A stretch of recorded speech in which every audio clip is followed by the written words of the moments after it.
minute. You want to put that in front of all the resolutions? Yeah, okay. Saturday business.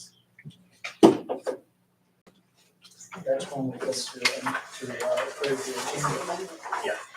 Okay. The addition of this speaker. I like your haircut. It's cute. Yeah. Right there.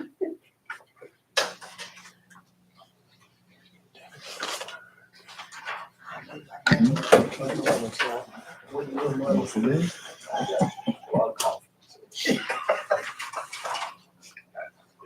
Yeah.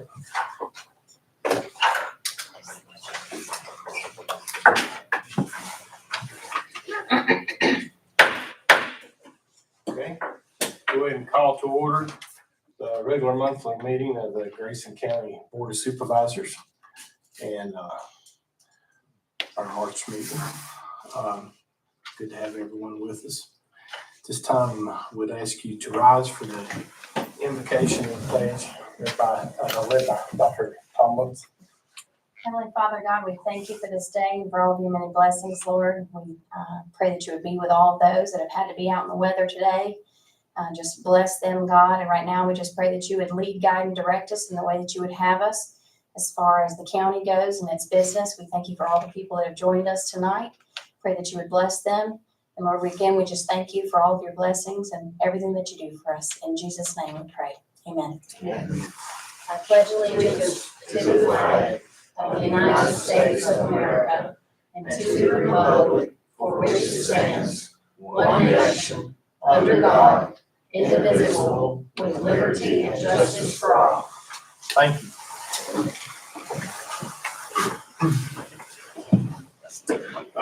We will remind everyone of the decorum, which is located on the back of your agenda.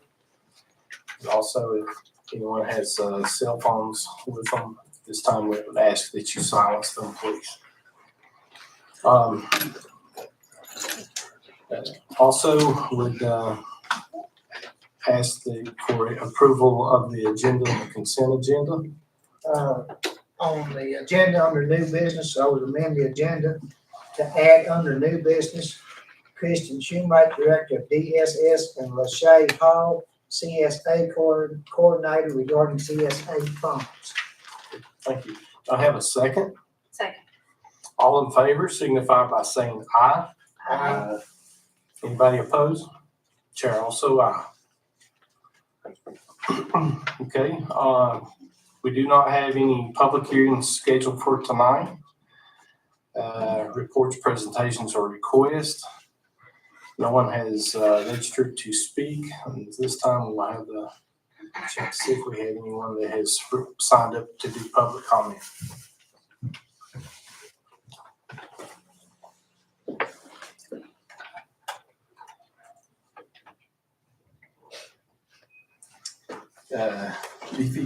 Kathy, and I know I butchered that, I apologize. If you would just state your name and address, and it's good to have you with us. Becky Kafka, 1785 Sugar Camp Lane, Independence.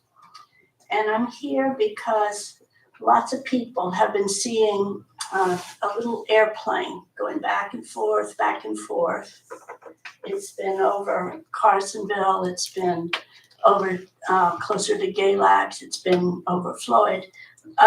This plane is owned by CNC Technologies, which is a company that does like mapping for the government and other entities. And we're pretty concerned of what they're mapping for. We've been following Preserve With about the data center being put in there against the will of the people. And they have two problems. Their first is that they don't have zoning. And their second is that their Board of Supervisors signed NDAs with Solaris Arcs. And of course, I know you guys would never do something rotten like that to us. So what concerns us with the thought of a data center coming here is, of course, the pollution and the noise And the water, there's actually no such thing as a closed loop system. But what really would get us is the destruction of our rapidly disappearing farmland and woodlands. What's a data center used for? AI, crypto, and mass surveillance, all of the things that, are not very popular here, to say the least. And who would benefit would be NVIDIA would clean up, the utilities companies clean up, private equity companies clean up. But all the money in these things is just in the building because no AI company has made a profit yet. And they don't have a business plan that would include making a profit. So we just want to draw that to your attention. I mean, we see it as another way to take something valuable from us without giving us much in return. What is a few tax dollars compared with ruining our streams? Now is the time to prepare for these things. SCLC, Southern Environmental Law Center, has written a booklet about what counties can do about fixing their zoning and, all the little loopholes that can be plugged up before it even happens. And if it's okay, can I send it to you, Linda? And then you send it to everybody so it doesn't go in everybody's spam folder. So, thank you. Thank you. Thank you. Our next speaker is Doug Cox.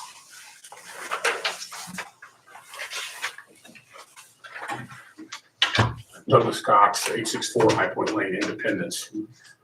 I'd like to talk to you a little bit about tonight about the action you guys are taking on the Second Amendment sanctuary reaffirmation. First off, I would really like to express my gratitude that you all, putting this to a vote and representing the needs and the will of Grayson County. Your vote is much more than a symbolic gesture. It's a clear statement that the people of this county still believe the Constitution matters. It means what it says, and that the rights of law-abiding Virginians are not bargaining chips for political majorities in Richmond. Across Virginia, we watched a wave of legislation that many citizens see as a direct attack on their constitutional rights. Generations of Virginians have exercised responsibly. These proposals have not been shaped by the lived experience of rural communities. Instead, they've been driven by political blocs in the urban centers who often treat the rest of the Commonwealth as an afterthought. I've spent a lot of time on social media recently because I've had the time. And we've been referred to as ROVA now, the rest of Virginia, as if we are somehow lesser than the rest of the state, as if our culture, our values, and our way of life are inconveniences to be managed rather than communities to be respected. Quite frankly, it irritates the heck out of me. But here in Grayson County, we know who we are. We know the traditions that we inherited. We know the responsibilities that come with them. The right to keep and bear arms is not abstract political thought. It is part of our heritage, our self-reliance, and our understanding of what it means to protect our families, our homes, and our land. It is a right that has been exercised safely and responsibly for centuries in communities just like ours. Your decision to put this to a vote, and I pray to pass it with the citizens of this county, sends a message that cannot be ignored, that rural Virginia will not be dictated to by those who neither understand or value our way of life. That we will not quietly surrender our constitutional rights because political winds have shifted in Richmond. And that we will not allow our culture, our property, or our basic freedoms to be reshaped by people who have never set foot here, walked our ridge lines, or lived the lives we live every day on our farms and in our communities. This sanctuary declaration is not about defiance for its own sake. It's about stewardship. It's about preserving the rights entrusted to us by our ancestors and by the Constitution, and ensuring that we remain intact for our children and grandchildren.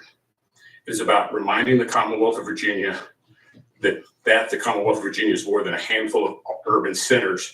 It is a diverse state with diverse needs, and every community deserves to be heard, not just the one with the most votes. So again, thank you for this consideration. Thank you for listening to your constituents. Thank you for standing up when it matters. And thank you for reminding people our rights are not negotiable, our culture not disposable, and our voice will not be silenced. Thank you very much. Thank you.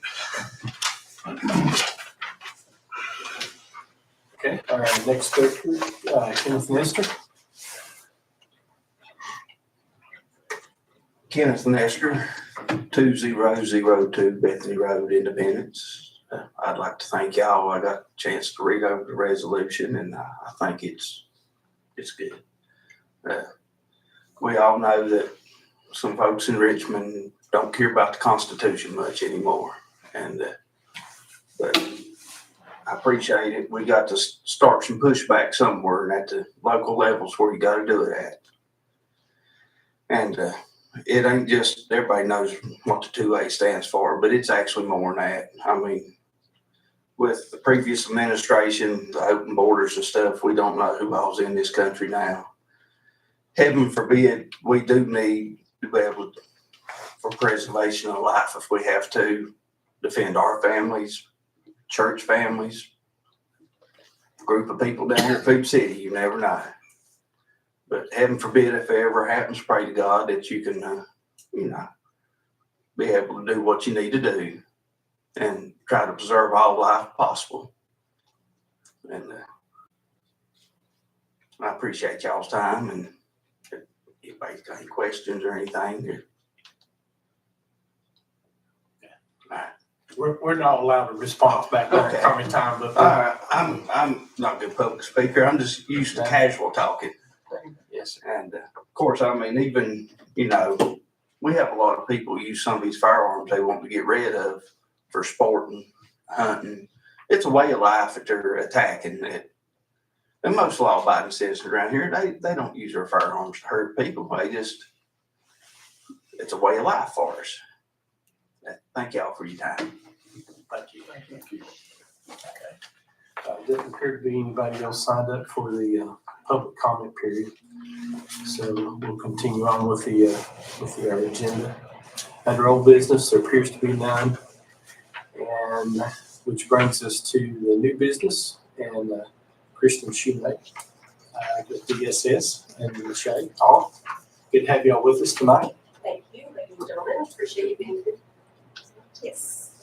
We have a handout for you so you can kind of follow along with us in what we're going to talk about this evening. First of all, my name is Kristen Shoemake. I'm the director of Grayson County Department of Social Services.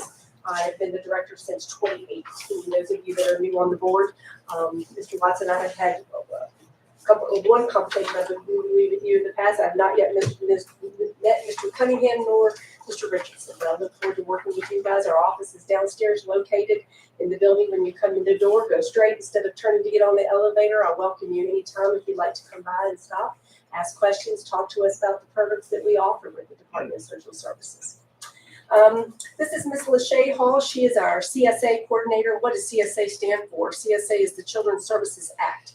It's a partnership between the Commonwealth of Virginia and local governments to fund services for youth who have complex needs, those that are entered into foster care, those that are attending behavioral health treatment programs and court-ordered services, as well as special education, residential placements, and private day school placements. So that's what CSA is. Ms. Lachey Hall is head of our CSA program, which is housed under the Department of Social Services.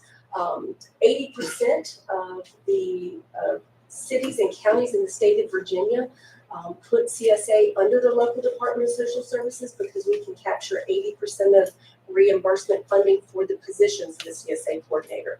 The other 20% is either at the local CSB or under the county, if you will. So just to give you a little bit of history of the CSA role and what she does and why it's funded under the Department of Social Services. So we need to talk to you guys about requesting for an additional appropriation of funds for the remaining of this year, fiscal year 26. So Ms. Lachey. So I did provide a handout for you to take a look at to follow along with us. And if you take a look at page 1, the Children's Service Act is governed by Virginia Code 2.2-5200 through 2.2-5212. These statutes require localities to participate in CSA and provide the required local match in order to access state funds. CSA funding structure, if you take a look on this page, Grayson County, our local match is 21%, which means the state is responsible for 79%. I added down at the bottom what our surrounding areas, what their local match rate is, just in comparison. And then on page 2, I also added the last 8 years what our expenditures have been. And back in 2018, we were right at $950,000. It went down for the next 4 years to $616,000, and then it started to rise back up. And now, last year we ended at right at $1 million. I've also added on there what the other localities around us, what their CSA expenditures are at this point. And if you take a look, Grayson is actually the lowest, which is good. And then if we turn over on page 3, I just wanted to go over the youth that we do serve in our community. And the youth that we do serve, since the beginning of the fiscal year, the CSA program has served a total of 43 children in Grayson County through the partnership with DSS, the Community Service Board, and the local school division. The big question this year is why CSA costs increased so much. CSA expenditures are dependent on the needs of each individual youth. A small number of high-level placements, such as a residential treatment, a group home, or a therapeutic foster care, can significantly impact the local CSA budget. So I wanted to talk real quickly about the 3-pronged approach for CSA. It is through Department of Social Services as well as the local CSB and the school division. All 3 share in spending those funds. I can speak to the Department of Social Services. You can see the breakdown. Currently, we have 20 children who are in foster care. 9 are funded through 4E funding. That's federal, state, and federal funds that we apply for once a child is ordered into foster care. Within 2 weeks of them entering the department as having custody of the child, we file an application for federal funding. If they qualify for that, which we hope that they do, but if you have any type of income, that at that point in time, it pretty much knocks you out of federal funding. So they revert to CSA funding, and we currently have 11 children who are funded by CSA. We also have 14 children currently in local homes, which is the cheapest homes that we have. We have 5 placed in therapeutic foster homes. We have 1 in a group home and 2 in fostering futures. Those are children who have aged out of foster care at 18 that we are currently taking care of. They receive a check of $864 a month to help keep them from being homeless, to help with housing while they're going to school or working. And they have to either be working 20 hours a week or going to school 20 hours a week. So for the youth, this right now, we also have 3 additional children that are receiving services that are 4E funded. So I can speak to what the costs are that my agency is spending money currently right now for foster placements. The school divisions, a lot of their placements are IEP-driven decisions, which are federally mandated. And right now we have one one potentially that may come as a private day school placement, but that is an IEP decision, and I can't just speak on that. The Community Services Board right now have currently 4 children placed in residential treatment facilities to address difficult behaviors with children. Some are even delinquent and difficult children behaviors. So I think what the key takeaway for you guys to look about in terms of their funding is it's not just foster care. It's a community problem that we have here. It's in every community and how we fund children and the families that they need. I know we at the department try to do everything we possibly can do to prevent children from coming into foster home. We do a lot of alternative living arrangements. We currently have 63 children placed in alternative living arrangements. That's like with either grandparents, neighbors, coaches, friends, to keep them from coming into foster care. So that's a lot of children that are placed out of their home. So that's one of the things that we do. Another thing that we do is looking at what services that are Medicaid funded, that families that do have Medicaid, that we can fund services to help support the family, to keep the family unit together. Long term, that's what's best for families, is not for children to enter foster care. Oftentimes our children that age out of foster care, these are our difficult teens that we currently have, they're going to age out of foster care. And that's not a good thing for children to do that. They need permanency. Our children that are usually under the age of 10, we usually, if they're not reunited with their families, we have been able to do adoptions. We have 4 pending adoptions. Mr. Mike Cash is the chairperson of the DSS board, and he is involved in those meetings that we have every other month to look at the placements as well as the potential adoptions that we have going on here in the county. So to look at the fiscal oversight and the accountability that's on the last page, where your services are in place with the Family Assessment and Planning Team that meets the second Wednesday of every month. That's the team that looks at the requests for funding. Those requests meet with Ms. Lachey with our Family Assessment and Planning Team. And then they come to the CPMT team, that is the Community Policy and Management Team. That meets the third Thursday of every month. Mr. Hash is our board chair for that. Ms. Nikki Edwards sits on our team as well. So there is oversight in terms of the spending. So right now, the request would be what we have projected is an additional $550,000 to complete this fiscal year with a local match of $115,500. If we don't use that, we don't. I mean, we will try to not use that funding. The state reimbursement is 79%, which would be $434,000 roughly. So our fiscal year ends on June 30th of this year. If you guys have questions, that we can talk about things.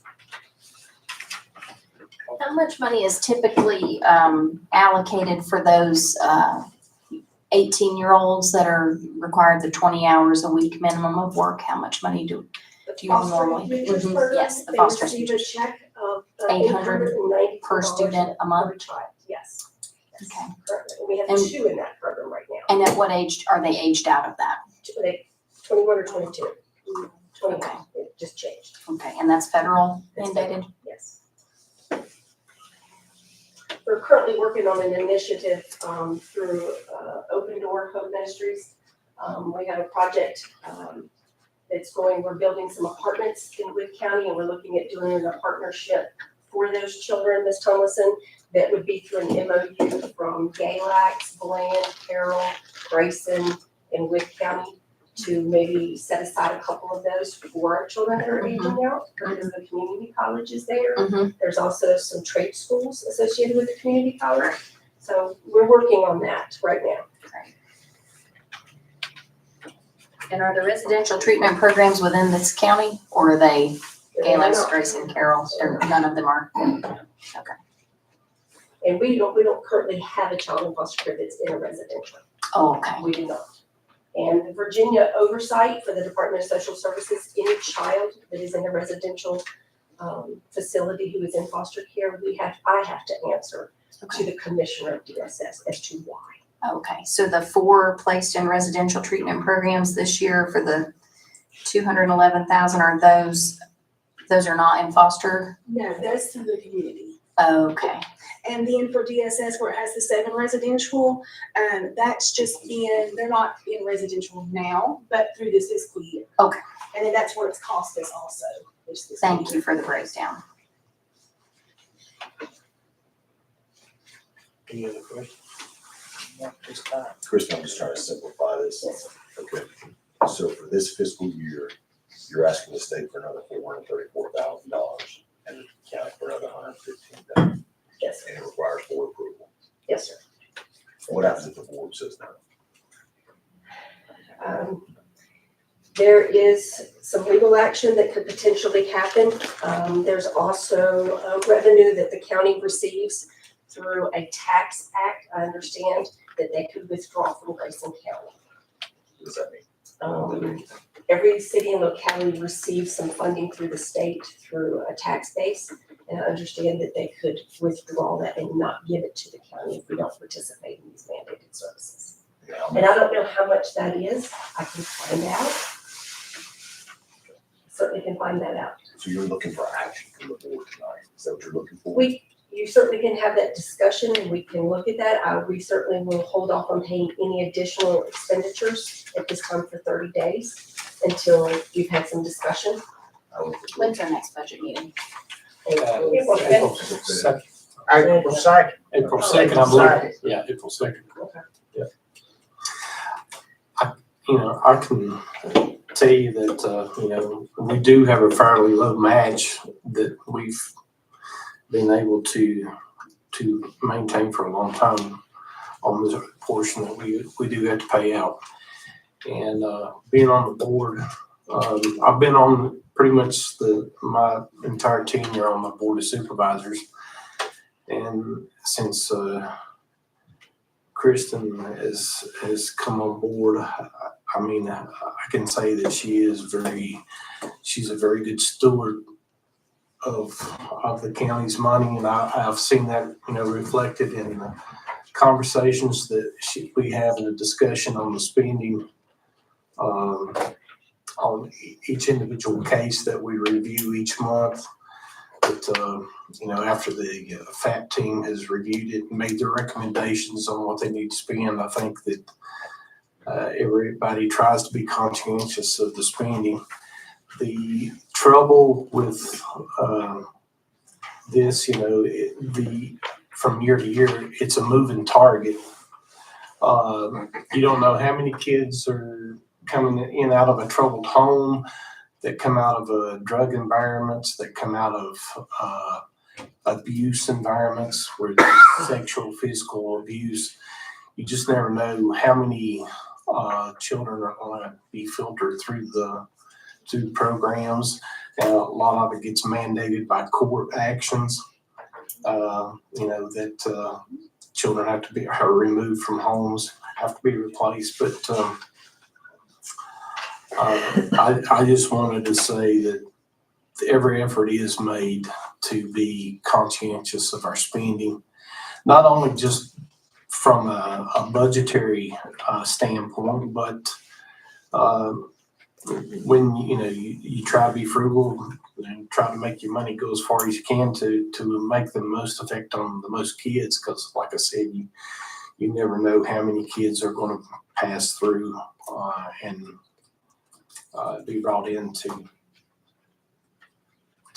need services, and we try to make sure that the appropriate services are given to each kid that comes into the system. Just to clarify, this will be about $550,000 total. Is this over the budget that y'all submitted last year to the Yes. previous board? Yes, sir, Mr. Cunningham. The budget request originally was for $700,000 for this year. Of course, it's like a moving target. We try to I understand. project. And my next question is, was it because you had more children in this program, or was it because stuff just costs more, or some of both, or? It is some of both, yes. Services costs have gone up over the last 5 years. Of course, IEP-driven things that are handled through the school system, we have no control over those. The court orders, if a child is delinquent and the judge orders the child to attend a residential treatment program, we don't have a choice in those court orders. So there's several things. I mean, I have some control as a director under my foster care in the numbers of children where I place children. And of course, we always look at local homes first. We have some wonderful local homes, and we try to keep our kids here as close as possible because they are, children do better in their communities. Plus, we don't want children leaving our school system because you have federal dollars tied to the amount of children who were in your schools as well. So we try to keep them, but we currently, I can speak to the difficult teens that I have right now that are placed in therapeutic foster homes. All of them will age out to 18 by February of next year. That doesn't mean that there won't be one tomorrow that enters foster care that we will have to try to find placement for. And we're talking about children with significant behaviors. Assault by mob is, lots of DJJ involvement as well. Not somebody that you, sir, if you became approved as a local foster home, you would probably take into your home. You would not want to put your family at risk. It's unfortunate. I don't oftentimes have to come before this body to ask for additional local funds. Mr. Cash knows that we work very hard to try to keep those costs down so we can provide funding in other areas in our community that are needed. And you had how much budgeted for this line? 700,000. So it's already, No, This would be, we have an additional on. Yeah, that's what I was getting at. They've already spent the $700,000, they're asking for another almost 550. almost 500,000. And I do want to add, DSS, we've had 7 teams in residential, and a residential placement for a year can cost anywhere from $100,000 per child. And so we've had 7 in DSS and 4 through the community. So just keep that thought in the back of your mind also. Do those that are in those placements, the educational cost, Yes. I mean, it's Quite high. quite high. I mean, you could go to a really nice college or university on some of the costs just for the education. And the resident, these therapeutic residentials, you say there's none in the area? You have to send them outside the area? I was talking to a supervisor elect from another county that was sending one somewhere that was costing them like boatload. Well, and not only is it the cost, and my staff, we visit. We are mandated by law to visit the children and check on them, participate in meetings. So then in my budget, I have visitation costs, gas, overnight, if there's several. Right now, we don't have any. So it's nice right now not to have to travel to other parts of the state right now.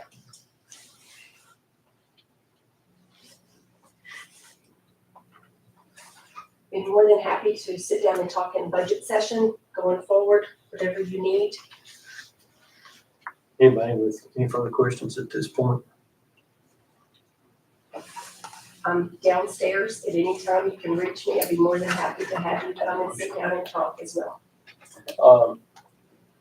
I guess I could ask at this point, is there anyone who would entertain a motion?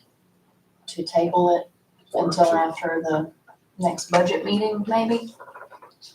What's your What's your Your time, what's budget. your timeline? From From the I day, really think that they were great. from today?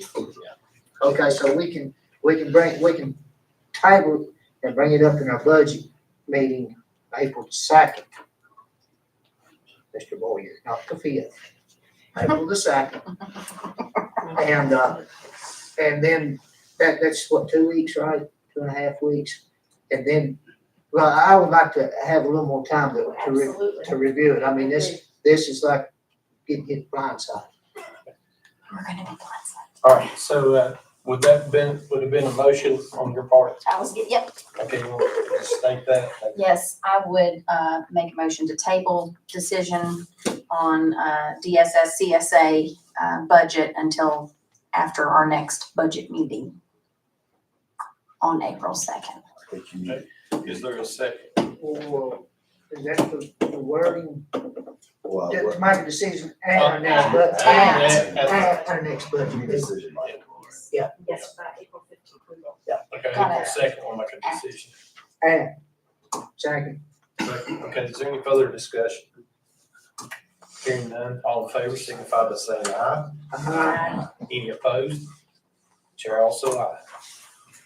Thank you for your time this evening. Thank you all. Thank you.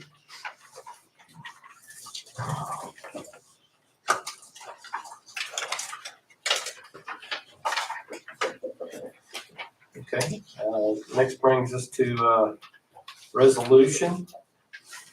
This resolution is Sanctuary County for the Second Amendment rights. And in regard to the reading of the resolution, if it would be okay with the board, we'd have staff to summarize this board's standing on the county being a sanctuary county for Second Amendment rights. Because the amendment is a little bit, or the resolution's a little bit lengthy, but we would have the staff to state our stance. That be okay with everyone? All right, it's been the consensus, and Mr. Board? The resolution it's online, we certainly have a copy here.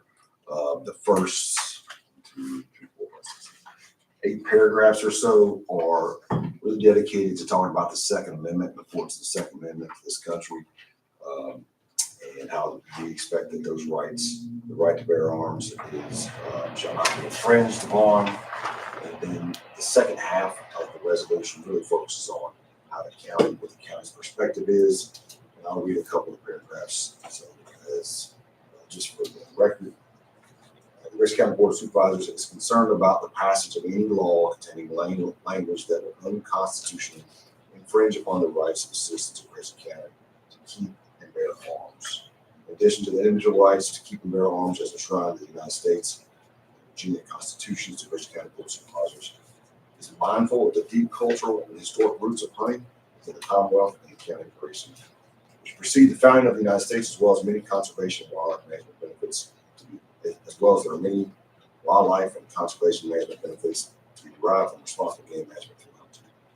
Board of Supervisors wish to express its deep commitment to the law, the rights of all law-abiding citizens of Grayson County to keep and bear arms as constitutionally protected. Board of Supervisors wish to express opposition to and to discourage the enactment of any law that would unconstitutionally restrict the rights of the citizens of Grayson County to bear arms. And so there's several more paragraphs about the importance of bearing arms. Grayson County Board of Supervisors hereby declares Grayson County, Virginia, as a Second Amendment sanctuary for the purposes described.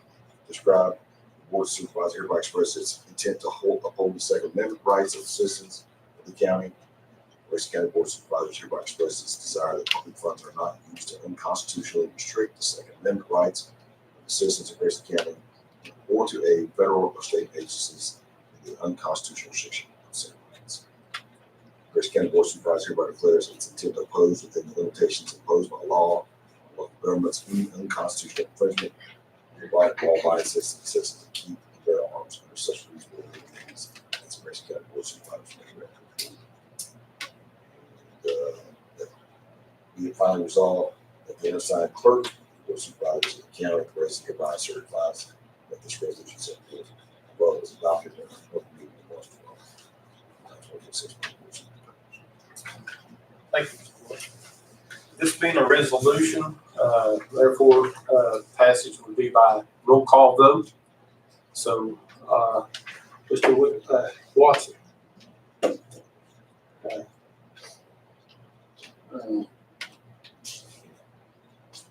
Yeah, your name. Okay,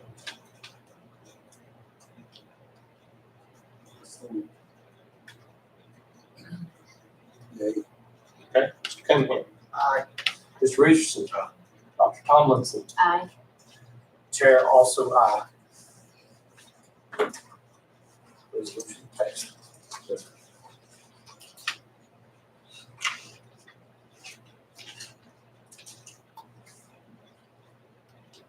Next on the agenda under new business would be a resolution regarding opposition to congressional redistricting. This board asked for us just to make us to have some language on the current congressional redistricting. Obviously, we don't have, the county does not have a authority over the registrar's office, but this is just a statement about how the county feels.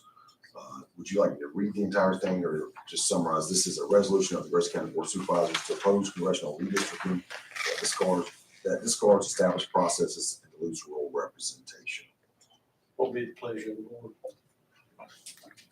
Summary's fine. Summary's fine. Okay, summarize. Okay. In general, I think the title probably says most of it is congressional redistricting has significant consequences for the ability of rural communities to elect representatives who understand and reflect the values, priorities, and regional needs. Congressional redistricting typically happens only once per decade following the national decennial census, and in Virginia, such redistricting is to be done on non-partisan matters through the Virginia Redistricting Commission, if necessary, by Virginia Supreme Court. Board of Supervisors aware of efforts to amend the Constitution of Virginia to vary from the non-partisan decennial census process to allow a mid-decade redrawn of Virginia's electoral maps. And the board is concerned for the process, the proposed amendment to the Constitution of Virginia, and the redrawing of election district maps departs from the established process and does not comply with the amendment process contained in the Constitution of Virginia. Thank you, sir. Okay, this too, resolution requires a roll call vote. Mr. Watson. Yeah. Mr. Cunningham. Aye. Mr. Richardson. Aye. Dr. Tomlinson. Aye. Chair also aye. Resolution is passed.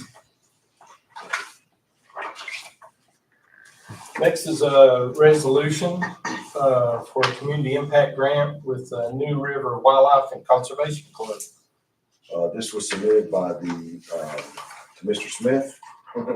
Or this is a carryover from last year from Mr. Smith.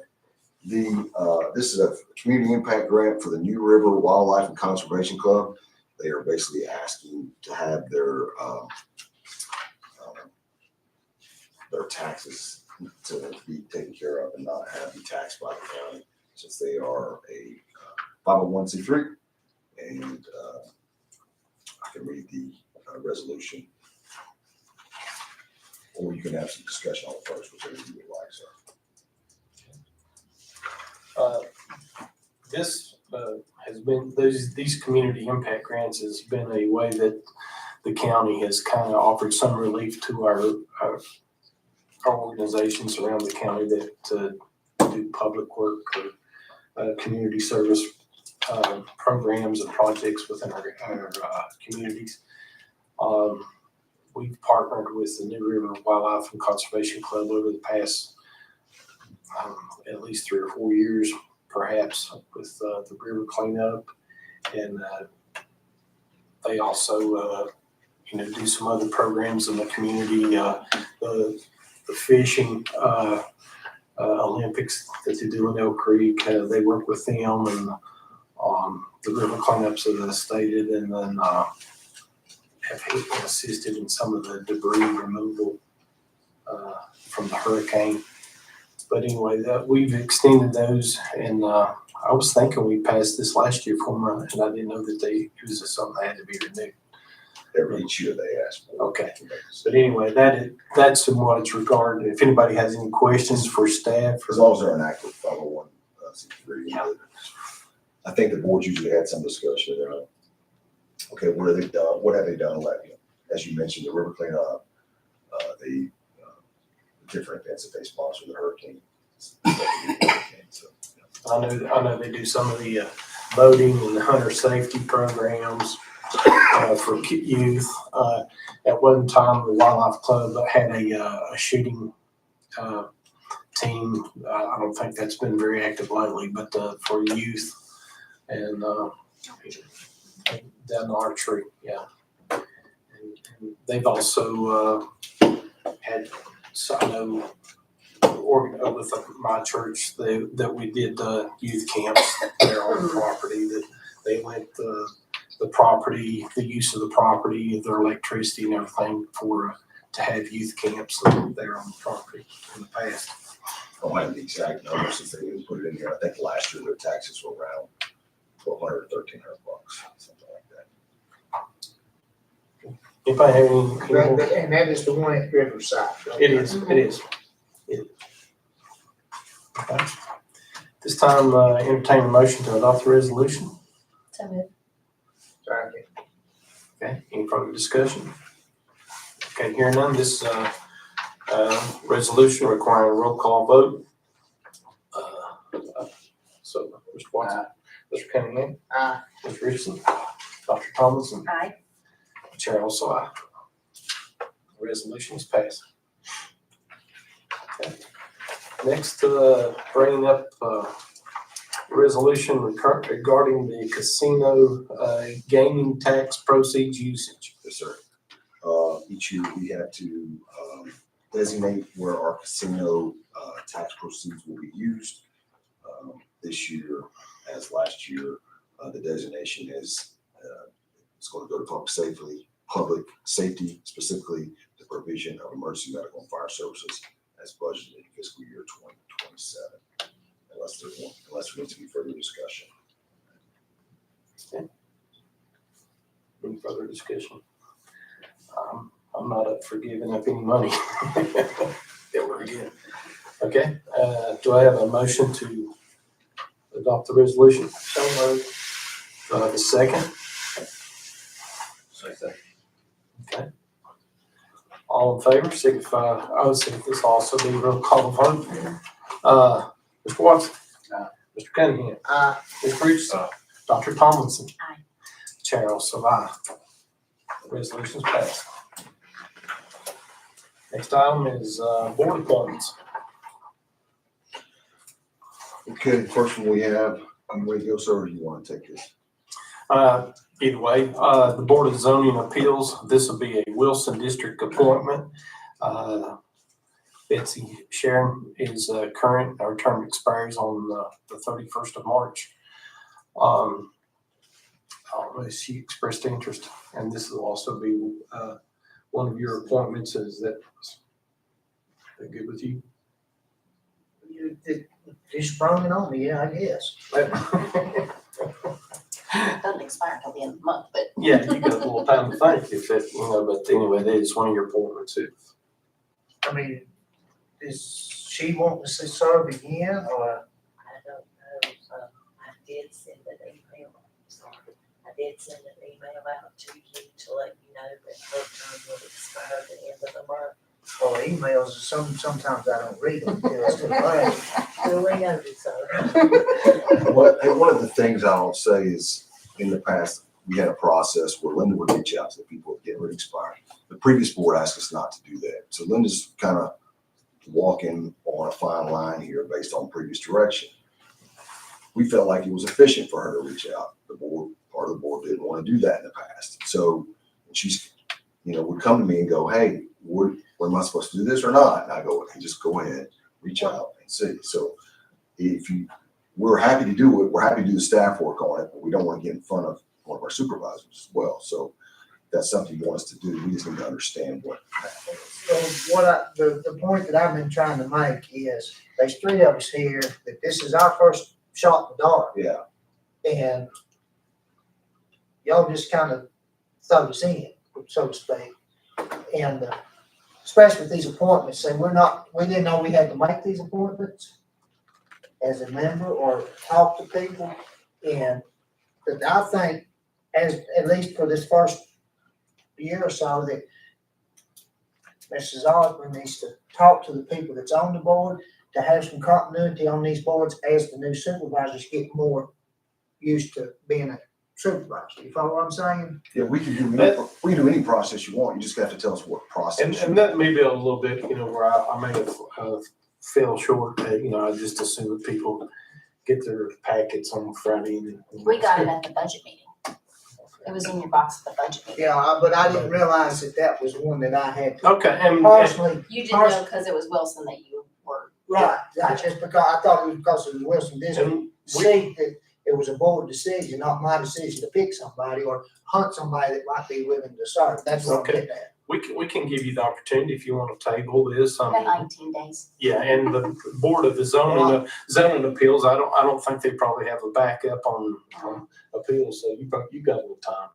So we'll, I'll move the table that and let me. okay, with the I'll second. second that. All right, any further discussion on that? All in favor, signify by saying aye. Aye. Any opposed?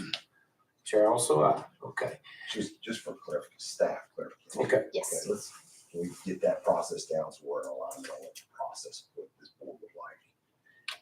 When someone comes up for expiration, Mr. Chair, what would you like us to do at that point? Well, I think if it's district specific, you probably, they can give them the opportunity to review it, and we'll just try to make every effort to give them a heads up if it's, district specific, and let them, if there's issues they have with someone that's going to represent their district. Would you like Linda to reach out first, it's expiring, and then get back to each Yeah, individual member?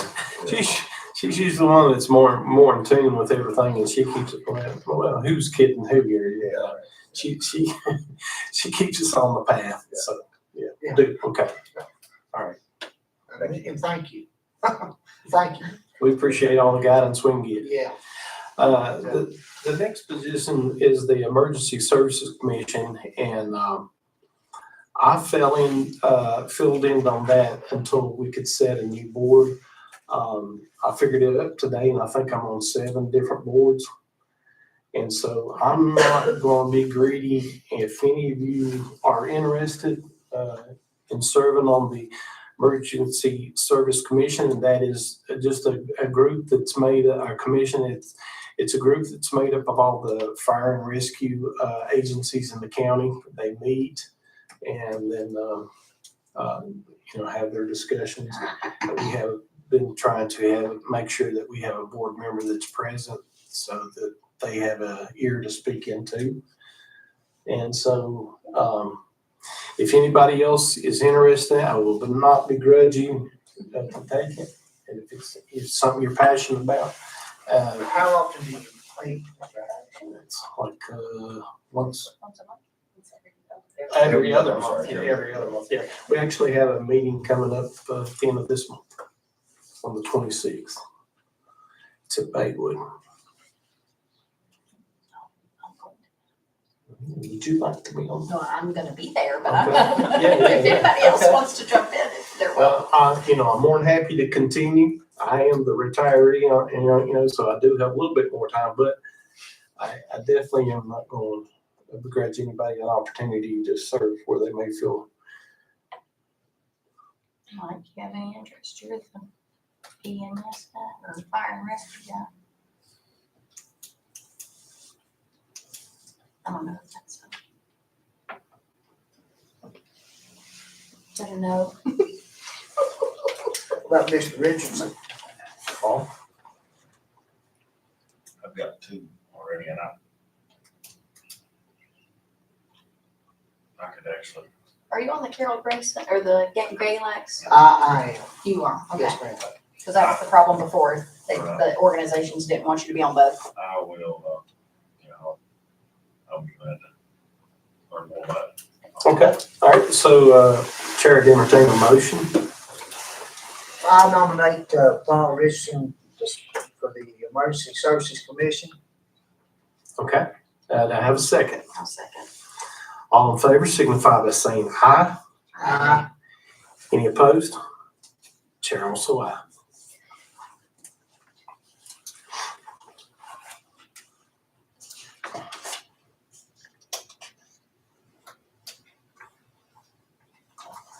Okay, next brings us to the Twin County Regional Airport. Are our positions filled with the one we did last month? Or? So what we have is we have one citizen and we have myself. I'm the only county administrator, city manager on that board. I would recommend from a time constraint that we place another citizens on that board. I think it's, you still control the budget. You're not committed to anything from a budgetary standpoint, but it allows input from your citizens, not necessarily your staff on that. So we had two people that asked. I think Dr. Gillespie came in, is that right, Linda? And Riley, I know Riley, I think, are they both living somewhere else? One's in Woodlawn. And this district is Kodiak, Alaska. Well, this 300 West Webster Street, that is, I guess, on the Grayson side of the city of Galax. Twin County Tire, I think. Yeah, that's right. I used to live on Webster Street when I started out. Oh, I see. It's out there near First Christian Church in that area. So I'll be the Grayson side of the city, but So I would recommend that pick a local citizen to represent the city. okay. Unless the board has.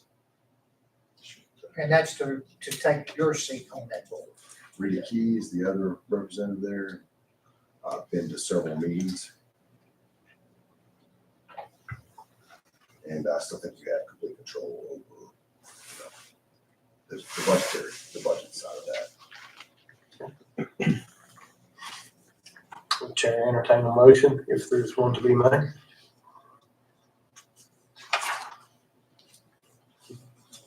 If not, How do we need one or two on that? Just one? You need two. You have one. you have one. We have two right now, myself and Rita Key. Okay, so we need one more to replace you. Replace me. Okay. We already have one citizen. It's a board of citizens as well, so.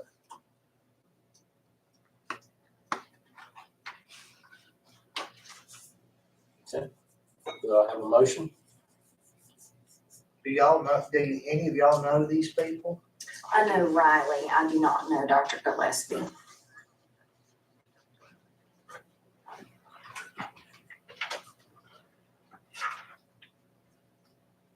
Would it be beneficial to have them come speak to us before we make our decision? Only one of them's really in Grayson, which I think has been That's been the, that's been the holdup. that's been a hold up a whole Yeah. long. We've had because two interests. Mr. Drawdy is in Carroll County. Right. And He's a wonderful person, but the board was hoping for a Grayson resident.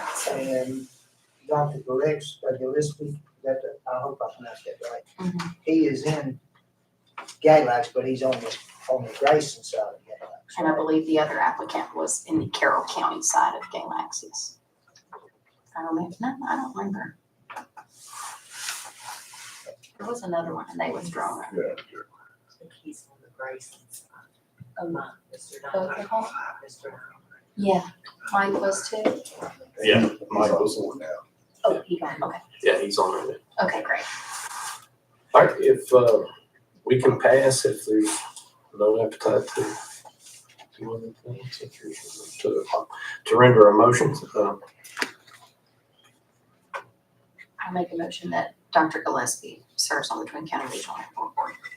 Second. any further discussion? Sorry. All in favor, signify by saying aye. Any opposed? Chair also aye. Okay, which brings us now to County Administrator's report. Kevin Spurling came by, dropped off a note. The Virginia Farmers Recovery Block Grant started finally releasing payments. So far, 12 are in process of receiving payments, 12 out of the 101. The total paid for 12 was $142,000. So I did call to MRPDC to find out how quick they're processing the payments, and nobody answered today, so I'll call them again tomorrow. Kevin said it's taken about 2 weeks. Okay. To get the money, 2 weeks. once they get it in the Once they- bank. Once they thoroughly process everything, right? Okay, Is that just a like straight pass through to the to the individual. individuals? So it was just 12 that qualified? Well, so far, it says, so far 12 are in process of receiving payments. 12 out of the 101 that have applied, And those 12 are what totals up to the 142? $142,000. That's pretty big deal. That's great. So that's for what? That was for the Virginia Block Grant recovery. There was 50 million put into that recovery site, and there was I think the governor came down, several people came down to say, hey, put your information in for losses.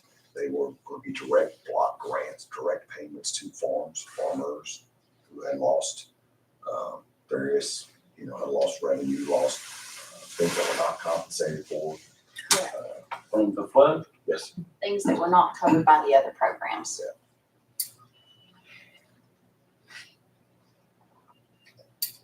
Well, federal people put a lot of money in it too. Yeah.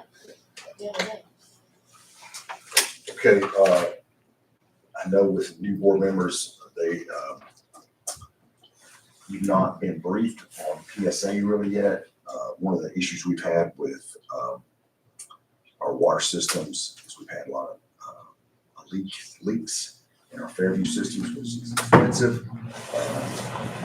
I think next month or the following month, we'll have a meeting on how we're doing. We did hire a PSA director in January. January, and he's been out working, and he did find 2 significant leaks. One leak was fixed on 210, and based on current monthly calculations, the estimated loss was 1.2 million gallons per month. So it was a significant leak there to be found. The second one has a little water on, and so we're working through that as well. Was that Galax City water? Those are our lines. Ours? Yeah. Look at that. It's coming from the city. That's what I need. We're paying. We're paying for that 1.2 million gallons, that's great. Not only are we paying, we're not making money. Yeah. So, Who's doing PSA? Zach, Jacobs, Jones. I get all Oh, this. Zach I Jones. get the Zach. We have a couple of Zachs. I get my stuff. Zach Jones. A young kid from Freeze, went to Emory Henry, worked for the city with for a while, water, as a teacher at Fort Jeswell for a little bit. So hopefully we can keep him and just can't afford anybody. Hey, I put this article about collective bargaining. We talked about collective bargaining challenges that are coming with collective bargaining. So this was from Cardinal News. This was from a Victor Angry is his name. He is a supervisor out of Prince William County in Virginia. I'm not going to read it to you, but his argument is basically that it needs to remain in the hands of the localities. Let the localities handle this, not take a state approach that directs collective bargaining to the Public Employees Relations Board. So it was a good article. Thought I would share it with you.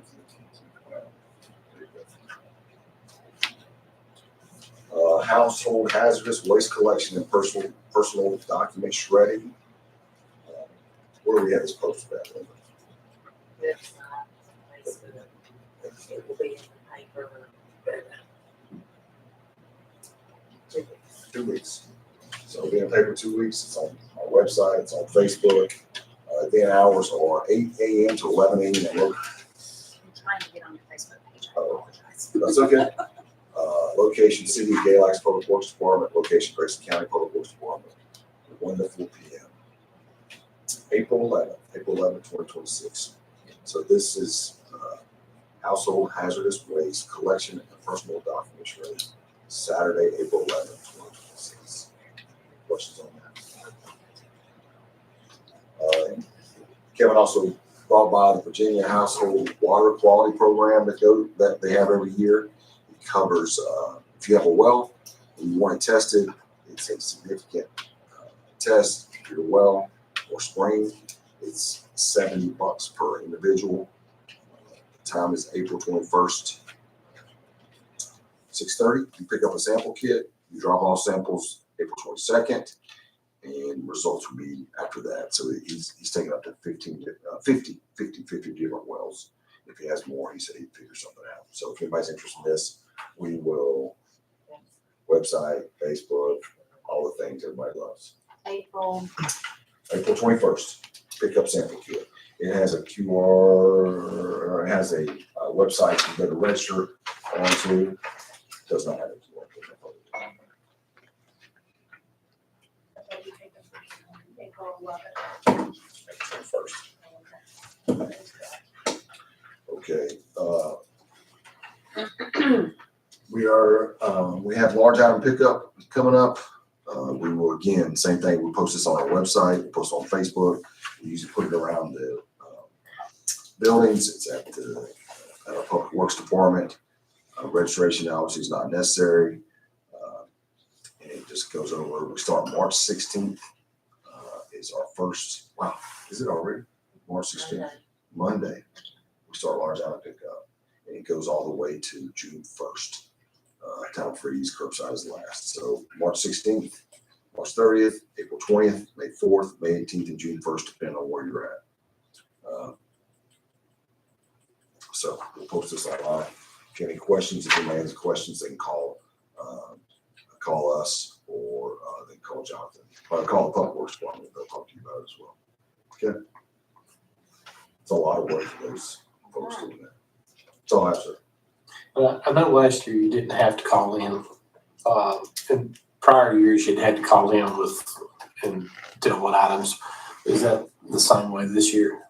Call in. Do not have to? Okay. All right. Thank you, sir. No one has requested Board of Supervisors time. Do not appear to have anything for closed session. So this time, the chair would entertain a motion to adjourn. All in favor, signify by saying aye. Any opposed? Chair also aye. Thank you. Mr.